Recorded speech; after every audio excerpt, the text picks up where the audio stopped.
హైదరాబాద్ లో తన సేవలను మరింత విస్తరించాలని అమెజాన్ వెబ్ సర్వీసెస్ ప్రణాళికలు సిద్ధం చేస్తోంది. ఇందులో భాగంగా ఏఐ లేదా ML సేవల కోసం కొత్తగా హైపర్ స్కేల్ డేటా సెంటర్ ఏర్పాటుతో పాటు మరిన్ని సేవలు అందించేందుకు రెడీ అవుతోంది.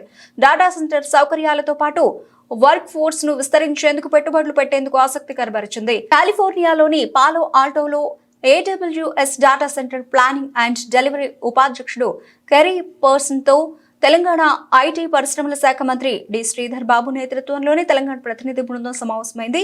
ఈ సందర్భంగా మంత్రి మాట్లాడుతూ తెలంగాణలో అమెజాన్ డేటా సెంటర్ కార్యకలాపాలకు పటిష్టమైన ఊతం ఇస్తామని ఒప్పించారు. హైదరాబాద్ లో అమెజాన్ కు ప్రపంచంలోని అతిపెద్ద కార్పొరేట్ భవనం ఉంది. అమెజాన్ తన dedicated air cargo network Amazon air ను గత ఏడాది హైదరాబాద్ లో ప్రారంభించింది. ఇప్పుడు AWS హైదరాబాద్ ను వ్యూహాత్మక ప్రాంతంగా ఎంచుకుంది. ఇక్కడ ఇప్పటికే 3 అతిపెద్ద డేటా సెంటర్లు పనిచేస్తున్నాయి.